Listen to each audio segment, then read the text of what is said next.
All right, boys, good morning and welcome to the last week of the regular school year.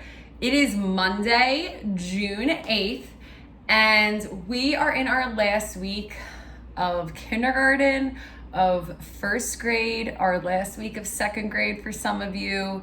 I can't believe it. What a crazy, amazing year this has been. We have 5 more days and I am going to take advantage of all 5 of them. I'm super excited for our stories this week. We have our last class meeting on Thursday. Friday is going to be the Davis drive-by farewell. So parents, there was an email sent out by Mr. Doster about that. I put it on Dojo. Friday K through 2, anytime between 1:30 and 2:30. You can drive by in your car, staying in your vehicle, just kind of waving bye to all of your teachers. I'll be there, so I'm super excited to see you guys and wave farewell and ending this regular school year. So I hope to see some of you guys on Friday, but that's a couple days away. So let's get started with today's lesson. All right. So our story today is called How Full Is Your Bucket for Kids? So now there's a story called How Full Is Your Bucket for adults, and it's a bigger story that adults can read. Now this is a cool one. They made it just for kids. I know Mrs. Beecher's class, you guys have some How Full Is Your Bucket stuff in your classroom, which is awesome. So this story is all about Felix. He wakes up one morning and there's like this bucket like hovering around his head, right? And he's in a pretty bad mood when he wakes up, and his bucket is just like depleting. That we're getting rid of all the happiness in his bucket. So we're gonna see what he does. And then I'll show you 2 different things I posted for you guys to do. And that's it. All right. So How Full Is Your Bucket for Kids, written by Tom Rath and Mary Reckmeyer. All right, let me just turn this a little bit. There we go. Felix was putting one of the last blocks on his tower when his little sister came in. "I want to build with you," she said. Felix scowled. "Go away, you're too little." "I'm big." "Stay back, you'll knock it over." "I can be very careful." "Go play with your baby toys, Anna." Thwack.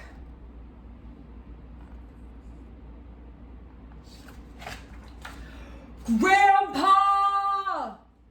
Grandpa shook his head. "Felix, you just dipped from your sister's bucket."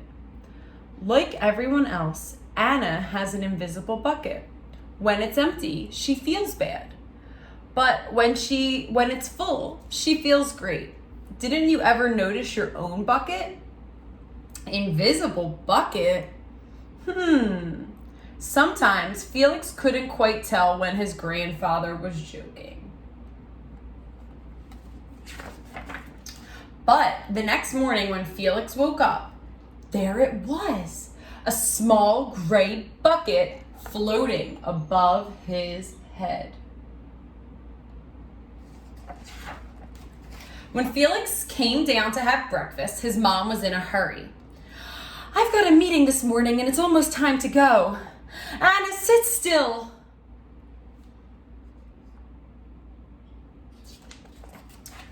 Felix slipped and choco wheat scattered across the floor. "Felix," yelled his mom, "you should have used the stool to reach that." Felix could feel his bucket tip and big invisible drips spill out. Drip, drip. "Ha ha!" Anna laughed as she crunched the cereal with her shoe. Drip. "Get the broom and clean that up before you miss the bus," scolded Mom. With the school bus honking, Felix quickly swept up the choco wheats and grabbed the last blueberry muffin. But before he could even take a bite, Buster jumped up and grabbed the muffin out of his hand. Drip. Hey, look at Felix's new backpack. My baby brother has one just like it. Drip. Psst, Felix, psst. Drip. Watch out, Shrimp. Drip. So all these things that are happening at school, all these bullies are making Felix's bucket, right, lose more and more drips. It's pretty empty now. Look how much lower his bucket is. It was still morning, and Felix's bucket felt almost empty. Sad. As he watched his classmates walk into the room, he secretly hoped they would trip and fall. That's what it feels like when you have an empty bucket.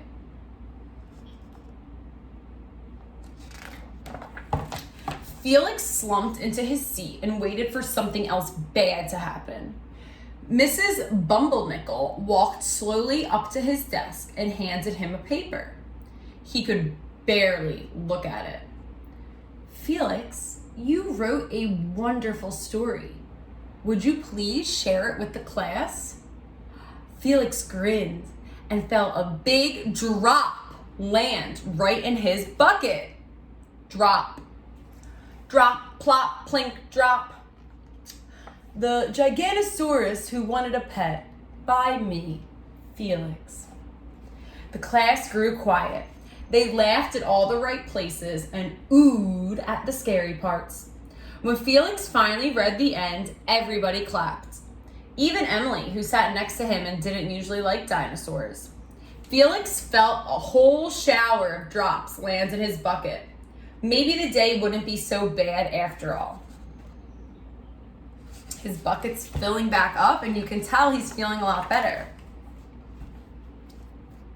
He found a note from his mom in his lunchbox. Drop. Team captains today are Veronica and Felix. Drop. Nice cow, Felix. Drop. Cool laser ant backpack, Felix. Drop. By afternoon, Felix's bucket was nearly full. At recess, when he looked around, Felix suddenly realized that his grandpa was right. Everyone else had a bucket too.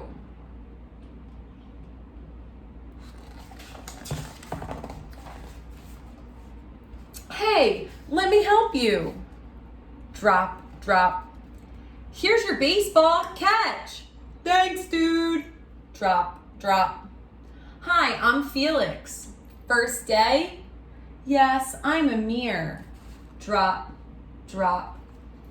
The strange thing was that for every drop he helped put in someone else's bucket, he felt another drop in his own bucket. When Felix burst in the door after school, he shouted, "You were right, Grandpa. I do have a bucket, and I understand how it works." Then he saw Anna's torn doll. "Bad dog," he almost scolded. But then he thought, dogs might have invisible buckets too. "Your doll will be okay, Anna," said Felix. "Mom will fix her. Until then, do you want to help me build the tallest building in the world with all my blocks?" And so they did. What an awesome story about how you can fill your own bucket up, how you can help fill other people's buckets up, right? And like Felix said, when you help somebody else, or you compliment somebody else, or you say something nice to somebody, it makes them feel so good and it puts a drop in their bucket, but it also puts a drop in your bucket and makes you feel really good too. So keep doing that. Spread love, especially right now. We need all the love we can get in this world. And just do and say nice things to other people, right? Fill each other's buckets. So 2 activities for you guys. Easy peasy lemon squeezy. So the one is going to be, just waiting on the computer to load. One is going to be a series of different writing prompts. Let me show you them. Super easy, okay? There's a couple different ones. There's a section for you to write, and then you can illustrate what you wrote. So I can fill a bucket by, and what you can do to fill somebody else's bucket. I can, and then anything you can do to help someone else. Somebody filled my bucket by, my bucket was filled when. So a couple different prompts there. So maybe think about the last week, or think about your weekend that just passed, and think about something that you did for someone else to make them feel good, or something that somebody else did for you that put a drop in your bucket that made you feel really good. And then the second thing is similar. There is a little writing space where you can just write about how you can fill somebody's bucket, right? And then you can actually make a bucket. So you can write your name, and then you can kind of decorate it. They give you an example, okay, of how it can look, and that's up to you, all right? So you can do one activity, you can do both. It's up to you. I would love to see it though if you do complete those. So that wraps up how full is your bucket. Tomorrow we're going to have an end of the year writing prompt to kind of just wrap up this year. Wednesday we'll have another story. Thursday we will all meet for the last time, and then Friday, like I said, is our drive-by. I hope to see you guys there. See ya.